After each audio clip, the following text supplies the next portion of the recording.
Hello everyone, welcome to my channel and মই আশা কৰোঁ আপোনালোক সকলোৱে ভালে আছে and আজি IIT গুৱাহাটী সিৰিজৰ আন এটা ভিডিঅ'লৈ আপোনালোকক স্বাগতম কৰিছোঁ আৰু মই হলো প্ৰণৱ আৰু মই আজি সন্মুখত থিয় হৈ আছো ভূপেন হাজৰিকা প্ৰেক্ষাগৃহৰ ওচৰত this is the Bhupen Hazarika auditorium of IIT Guwahati তো আমাৰ এই যোনটো IIT গুৱাহাটীৰ অডিটৰিয়াম আছে এইটো আমাৰ ভাৰত ৰত্ন সুধাকণ্ঠ ডক্টৰ ভূপেন হাজৰিকা দেৱৰ নামত ৰখা হৈছে আৰু মই যেনেকৈ ক'লোঁ আপোনালোকক মই আজি ভূপেন হাজৰিকা অডিটৰিয়ামৰ ওচৰত আছোঁ আৰু মোৰ পিছফালে যোনটো বিল্ডিং আছে এইটো হ'ল এডমিনিষ্ট্ৰেটিভ বিল্ডিং IIT গুৱাহাটীৰ এণ্ড গোটেই এডমিনিষ্ট্ৰেশ্যন যোনটো হয় IIT গুৱাহাটীৰ সেইটো এই বিল্ডিঙৰ পৰাহে নিৰীক্ষণ কৰা হয় ইয়াতে বিভিন্ন ধৰণৰ অফিচ আছে ভিতৰত এইটো মই সেইকাৰণে দেখাব বিচাৰোঁ ডাইৰেক্টৰ অফিচ ডাইৰেক্টৰ যোন আছে আমাৰ গুৱাহাটী IIT গুৱাহাটীৰ ডাইৰেক্টৰ অফিচ এই বিল্ডিংটোৰ ভিতৰত আছে ষ্টুডেণ্ট এফেয়াৰ ইয়াতে আছে ফেকাল্টি এফেয়াৰ আছে একাউণ্ট ছেকশ্যন মানে যিমান ধৰণৰ অফিচ আছে সব ইয়াৰ পৰাই এই বিল্ডিংটোৰ ভিতৰতে আছে আৰু কিছু অফিচ বেলেগ হেৰিত জাগাটো আছে সেইটো মই কেতিয়াবা আপোনালোকক দেখাম এণ্ড আই উইচ ছামডে এই বিল্ডিংটোৰ নামো যেন আমাৰ one of the most able administrator অসমৰ আৰু বৰ অসমৰ এণ্টায়াৰ নৰ্থ ইষ্টৰ তেখেত আছিল আপোনালোকে নাম জানেই চাগে ডেট ইজ ভাৰত ৰত্ন লোকপ্ৰিয় গোপীনাথ বৰদলৈ তেখেতৰ নামত এই বিল্ডিংটো যদি কেতিয়াবা কৰে আই উইড বি মোৰ then happy and I believe আপোনালোকেও ভাল পাব আপোনালোকে কমেণ্ট ছেকশ্যনত জনাবচোন মই যোনটো কথা কৈছোঁ আপোনালোকে এই হেৰিত একমত হয় নে নহয় আৰু যদি কোনোবা বেলেগ নামো আছে আপোনালোকৰ মাইণ্ডত কমেণ্ট ছেকশ্যনত কমেণ্ট কৰি জনাব পাৰে so' coming back to the topic এইটো আমাৰ ভূপেন হাজৰিকা অডিটৰিয়াম ভূপেন হাজৰিকা ডক্টৰ ভূপেন হাজৰিকা প্ৰেক্ষাগৃহ একচুৱেলি এই গোটেই বিল্ডিংটো দুটা ভাগত ডিভাইডেড কৰা আছে তলৰ যোনটো গেট দেখিছে সেইটো একচুৱেলি হ'ল মিনি অডিটৰিয়াম সৰু যেতিয়া ফাংচন ইত্যাদি হয় তেনেহ'লে মিনি অডিটৰিয়ামত জেনেৰেলি অৰ্গেনাইজ কৰা হয় আৰু ওপৰৰ যোনটো বিল্ডিং আছে সেইটো বহুত ডাঙৰ প্ৰকাণ্ড অডিটৰিয়াম হয়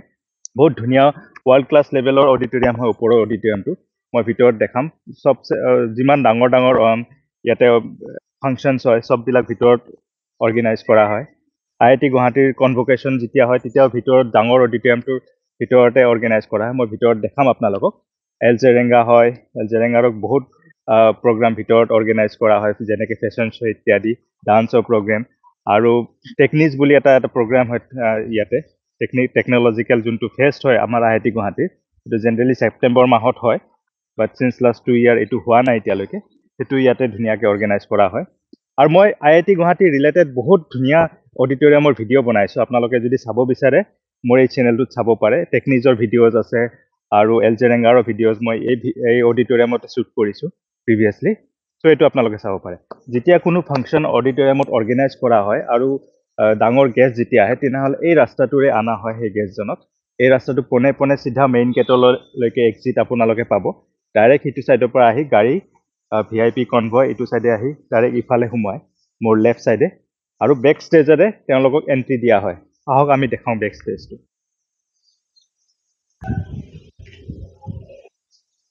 চ' মই এতিয়া অডিটৰিয়ামৰ বেক ষ্টেজত আহিছোঁ পোনে পোনে গেষ্টক এইটো ৰাস্তাৰে ওপৰত লৈ যোৱা হয়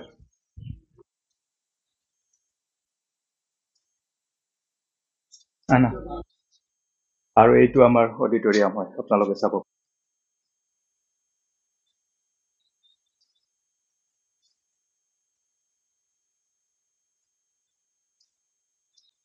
So this is the auditorium of IIT Guwahati, Grand Auditorium. আপোনালোকে দেখিছে ওপৰত গেলাৰীও আছে সব ফাংচন ইয়াৰ পৰাই অৰ্গেনাইজ কৰা হয় এইটো চাইডেদি গেষ্ট ওপৰত উঠি যায়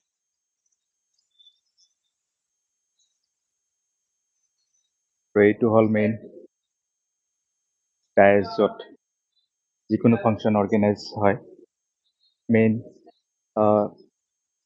ইনভাইটিজবিলাক ইয়াতে তেখেতক বহিব দিয়া হয় চ' এইটো মেইন ষ্টেয়াৰ্ছ হয় যোনটো ছাইডেৰে আপোনালোকে এনেকৈ ষ্টেয়াৰ্ছ বগাই ওপৰত উঠি যাব লাগে now I am going towards the main entrance of auditorium অলপ মোৰ লগত আহক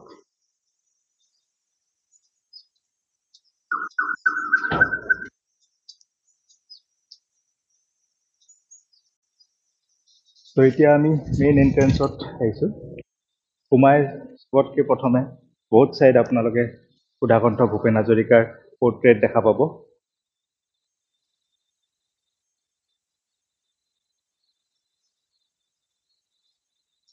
আৰু মুখ দিয়া আৰু আজিও এটা প্ৰগ্ৰাম আছে ইয়াতে ক্লাছিকেল মিউজিকৰ প্ৰগ্ৰাম সেইকাৰণে ইয়াতে বিভিন্ন ধৰণৰ এৰেঞ্জমেণ্টবিলাক হৈ আছে মাজত আপুনি দেখিব বীণা এটা আছে আৰু ইফালেদি আপোনালোকে অডিটৰিয়ামৰ ভিতৰত যাব পাৰে আহক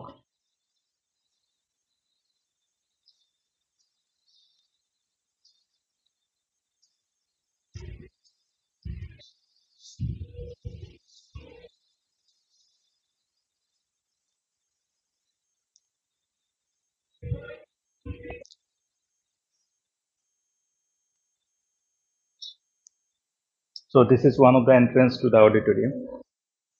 আপোনালোকে এনেকৈ আহিব লাগিব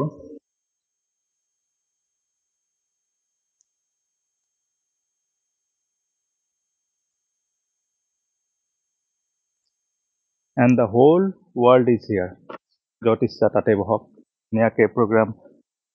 যোনটো চলি আছে সেইটো অনুভৱ কৰক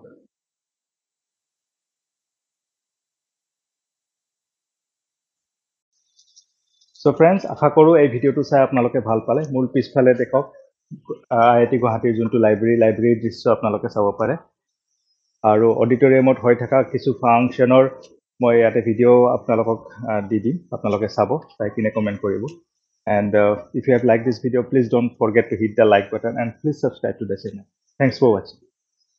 With him we have Pandit Salil Bhatt, son of Pandit Vishwa Mohan Bhatt, creator of the Sattvic Veena, who beautifully represents the 10th generation of the legendary Bhatt music. Having enthralled audiences worldwide with his dynamic style of rendering classical nuances on the Sattvic Veena, Pandit Salil Bhatt has been nominated for the prestigious Canadian Grammy Juno Award. Please put your hands together for the global Indian musician Pandit Salil Bhatt. Today, we also have the honor of having Shri Kaushik Kovar on tabla, whose expertise reflects his dedication to the art form. He has expanded his horizon beyond Indian classical music to step in Western and traditional form as well. His ease at percussion instruments speaks for his and Hindustani classical music. Shri Kaushik Kovar has performed in prestigious music festivals in India and abroad, and we are happy to have him here with us today. I once again invite an applause for people whose skills are a testimony to